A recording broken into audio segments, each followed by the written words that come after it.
Welcome, dear listeners. Are you ready to delve into the darkness once again? From inexplicable paranormal encounters to unsettling mysteries that remain unsolved, we've heard it all in our past 2 seasons, haven't we? But rest assured, the chills are far from over. In fact, we're just beginning to scratch the surface of the unknown. In Season 3, we've gathered a bone-chilling collection of tales that will test the boundaries of your imagination and question the reality you think you know. So, as we take this next step into the shadows together, I want to extend a warm thank you to our loyal listeners who have journeyed with us so far, and a hearty welcome to the newcomers who have just stumbled upon our dark little corner of the internet. Remember, there's no turning back now. Once you've peered into the darkness, it peeks back at you. So, turn down the lights, put on your headphones, and let the stories unfold. And, of course, remember to breathe, it can get rather unnerving. Welcome to Season 3. Brad. I shrieked, "What's happening?" I yelled at the nurse. By then several other staff ran into the room, and I was quickly whisked from the chaos and deposited into the waiting area. I sat alone, sobbing, in an empty waiting room that smelled like piss and bleach for several long moments. I was anxious. I didn't know what was happening, and I couldn't process how quickly everything had fallen apart. I tried to call the house, but couldn't get anyone to pick up. I frowned. That was odd, but maybe they had run out for something. I tried both my mom's and my dad's cell numbers, with no answer. I quickly forgot this, as a doctor pushed through the door and walked towards me. "Are you Brad's wife?" "Yes," I sniffed. "Well, I want you to know that Brad is in stable condition." "What?" I interrupted. "We came here for a fever and a lump on his head." "Well," he hesitated. "We have him in a medically induced coma." At this, I began crying hysterically. He soldiered on over my sobs. "We don't know what it is yet. We're sending everything to the lab. This is an unusual case, so we should have results within a few hours." "I want to see him," I choked out. He shook his head. "We can't let anyone see him right now until we have results.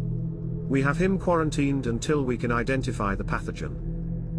I ran out of the ER, and began frantically calling my mom. Then my dad. Then the house. No response. I began to panic, and as I drove back to the house I started to feel more and more concerned about them. As I pulled into the driveway I spotted Mom standing in the yard. I jumped out and walked over to her, but slowed to a stop when I noticed her blank, 1,000-yard stare. Her face looked flushed. She didn't seem to notice me at all. "Mom." She took a few wobbly steps before falling to her knees and then collapsing face down into the grass. I ran to her, frantically shaking her.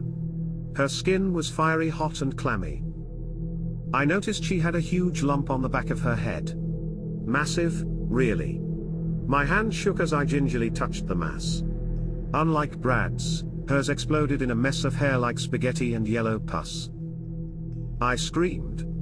What the fuck was happening?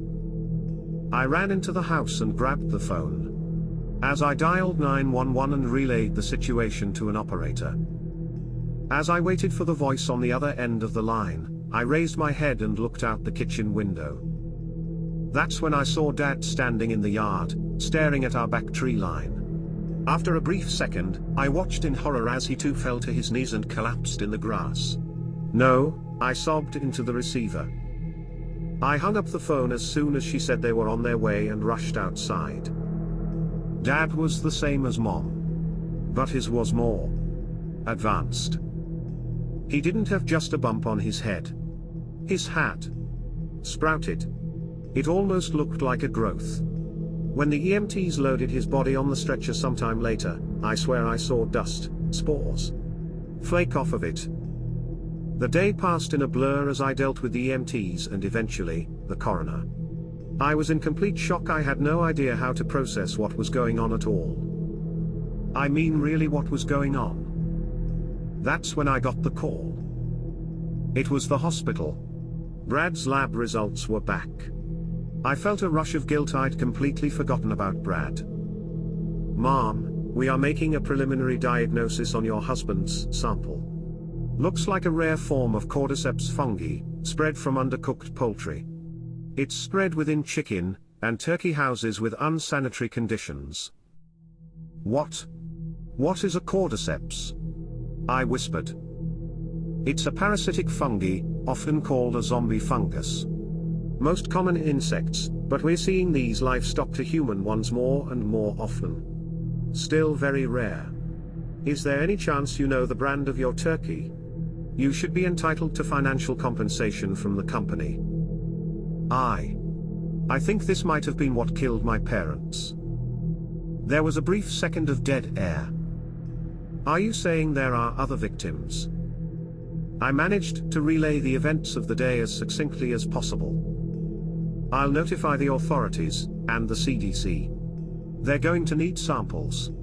You weren't exposed yourself, were you? No, I didn't eat the turkey. That's good. That's the only way to contract the fungus. We'll be in touch. Sir? Yes. Will Brad? Live? I choked out. Losing Brad today too would simply be too much. Hard to say. We caught it early, but the mycelium had already moved into the spinal fluid. We're treating him with a strong intravenous antifungal. There is a chance he could live. But there's also a chance he could not wake up. I hung up the phone. My parents had been taken away from the house in the coroner van. I went inside, and slumped down onto the floor. I was numb. After sitting in silence, I put on one of Brad's shirts and threw myself onto the bed. I cried myself to sleep. The next morning my first phone call wasn't from the hospital or coroner, but from the PR and legal departments of Tyshawn Poultry Products Incorporated. They'd gotten wind of what happened and wanted to get ahead of it before it hit the news. I listened to the artificially upbeat voices on the other end of the line with indifference. They offered me an incredible sum of money in exchange for signing a NDA and not suing the company. I agreed tonelessly to their arrangement, mostly just to get them off the phone. Normally I would have been thrilled. But no amount of money will bring my family back. I hung up the phone and tossed it to the floor. I didn't care about the money, because I'll never see it. I know the doctor lied to me. Brad won't be waking up, because even if he survives, he'll be brain dead. I know the doctor lied because this morning, at 3 a.m., I woke up with extreme pain and a lump. I'm not going to the hospital, because a quick death will be welcome after the Christmas I've had. The lump's not on my head though. More like my lower abdomen. Or my uterus, I guess. I guess eating the contaminated turkey wasn't the only way to contract the fungus after all. Alright, my friends, we've reached the end of yet another eerie journey through the shadows of Reddit's most chilling tales. I sincerely hope you found these stories as riveting and spine-chilling as I did. The world is full of mysteries, isn't it? Remember, if you've enjoyed today's exploration into the unknown, please don't forget to like, comment, and subscribe. Share the podcast with your friends who also love a good scare. It's always more fun to explore the shadows together. A big heartfelt thank you to all of our subscribers, listeners and patrons out there.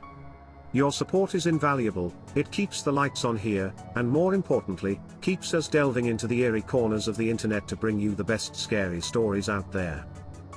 If you've encountered any creepy occurrences or have your own chilling stories to share, don't hesitate to reach out to us via Subreddit Chronicles@gmail.com.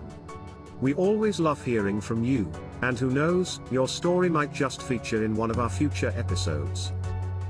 Until next time, keep your eyes open, your hearts brave, and your lights on. After all, you never know what's lurking in the shadows. This is your host, signing off. Stay safe and keep exploring the unexplored.